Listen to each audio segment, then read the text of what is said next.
Joeanne Thomas is a young Marine, but she currently is a PhD candidate at the University of Maryland, where I have been blessed to be for 37 years.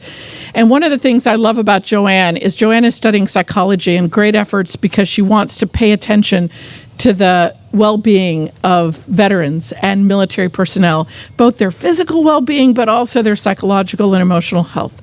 She is working as the coordinator for health and well-being related to veterans that are returning to go to college, but she has her own story, and she has this deep and compassionate way of paying attention to the needs and healing of this next generation of young warriors. So it is my privilege to introduce my colleague, Joeanne Thomas.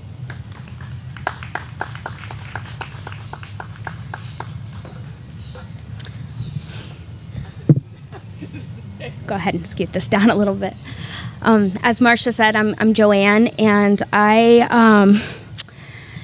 am so honored to be here today. When I was first asked to speak today, I was really hesitant. I didn't feel like it was my place to talk about, veterans in general. I was in the Marine Corps, but I never deployed, and I only served for 3 years. I just didn't feel like it was my right to stand here and tell you all about experiences that veterans have based on that. And then I realized that's exactly why I should be here. I served in the Marine Corps, and I had an honorable discharge. I served with honor, courage, commitment, something that I still, live by. And yet, for some reason, I don't feel like a veteran. And that was something that really bothered me. Everyone would, thank me for my service, and I always cringed at that. And I realized that I wasn't the only one. And that's what kind of led me to psychology. I wanted to know what it was that kept people from connecting and really believing in themselves and what they did. And it's something that I've learned over time. It's very prevalent in women, especially women that served in the military. And that's something that we really need to work to overcome because, as Marcia said, and the memorial points out, women have served in many different roles in many different ways. I served behind a computer, but I did support those who were out there on the front lines, and I lost a lot of friends out there. And since we've been back, I've lost even more. The mental health of veterans is a big area of interest for me because it's something that we often overlook. If they did not give their lives on the battlefield, when they come home, we tend to forget about the sacrifices that they've made. And that's something that I really want to work to remind them that they did sacrifice in whatever capacity that it was. Some sacrificed more than others, but just the same, we all served and wanted to do our part for our country. And so for me, speaking here today is very emotional experience because I struggled a lot while I was in wanting to serve my country, and I wasn't really allowed. As a female, I was constantly taken off deployment lists, and I would be begging to go on deployments and trying to serve my country the best way I could. And I was again and again shut down because I had a daughter. I had a daughter and I had a husband. And so for the Marine Corps, they always say if they wanted you to have a family, they'd issue you one. And it's very true because I had a family. They wouldn't deploy me. They kept me home with my daughter. And in hindsight, I'm very thankful to have been there for her, watching her grow up. But then I come to a place like this and I see things like this, and it's so amazing that despite all of those odds, some women were still able to serve their country. And some of them gave the ultimate sacrifice. And those are the people, not just the women, but those are the veterans that deserve our thank you. And like I said, it always made me cringe when people would thank me for my service. I would laugh and just give them the you're welcome. But now I use it as a teachable moment, and I stop and I tell them, I'm going to accept that thank you on behalf of all those who aren't here to receive it from you. And it's something that I think is very important for all of us to do, is to continue to remember those who have given their lives, and while not forgetting about, those who have invisible wounds. And that's something, as Marcia said, I am studying at great lengths. I want to understand how to help those who have come back and lost a piece of themselves in some way. And I just am incredibly honored and humbled to be here and share that story with you all. So I enlisted when I was 17. I had to have my parents' signature. I hadn't even started my senior year of high school. So I enlisted, and I spent that whole year, my senior year, what many say is, the best time of their lives, to prepare to serve my country. I was up early and I would go to bed late because I would go work out with the recruiter and, try to give back to veterans in my hometown. And so I spent my senior year doing that. And I always had that honor in mind when I would do anything. People would ask me, do you want to go to parties? Do you want to do this? And I'm like, no, I don't. Nothing that would, show a lack of commitment to what I'm committing my life to.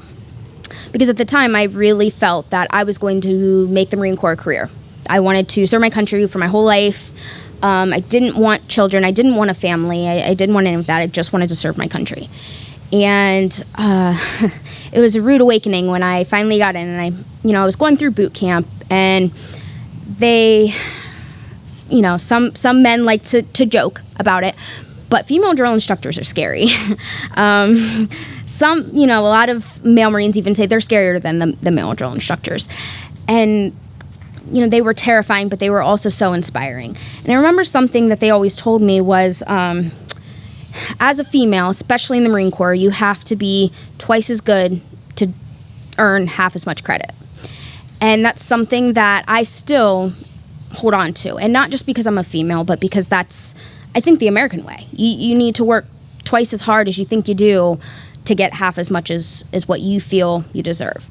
And it's funny because I actually was just speaking to a gentleman who served with these women. And he told me, he said, it's funny because not a single one of those women in that statue would ever say, give me this, give me that, I need this, get me that. Whatever it was, they would go get it. Their path, in their path there were a lot of obstacles, gunfire, grenades, everything. And they would never say, I need this. They would earn it. They would go get it. And that kind of changed my whole perspective, even as I thought about what I was going to say here for weeks now. It's something that he really just made me stop and think, if we could all just hold on to that mentality of, not I need this, it's I'm going to earn it. And that's something that I think veterans have done.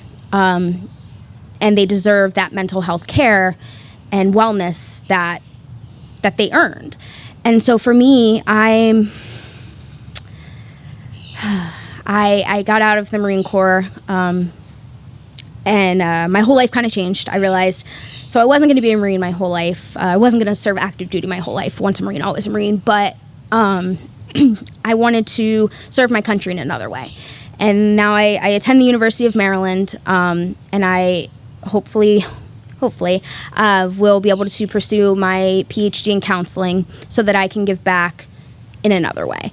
I currently work with veteran students, the Veteran Student Life program at the University of Maryland, and I focus on wellness because I think wellness is something that gets lost when you're in the service and you're worried about the mission, you're worried about your uniforms and all of the things. You don't worry about yourself. You worry about your brothers and sisters.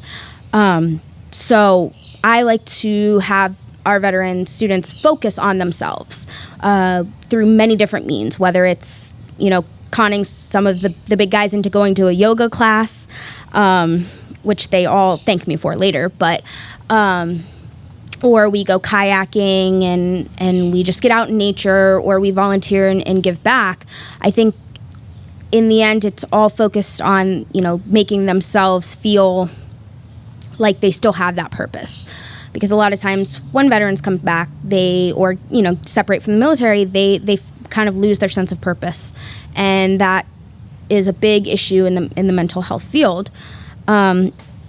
So I like to always remind veterans, and I assume, there's many here, as I can see. I like to remind them that they earned their care. They earned my thank you, and they've earned my respect in that way. And I just hope that I can continue to serve my country by serving those who have served. And I don't have much to say up here because, like I said, standing next to this, it's a little difficult to feel that any words are worthy of it. But I just wanted to thank you all for taking the time to come out and know that I'm going to work my hardest to help the veterans as they come back and as they separate, and really focus on their wellness and help them remember that strength and the commitment that they made to our country, and something that, they really just don't get nowadays, that respect and that honor that they have.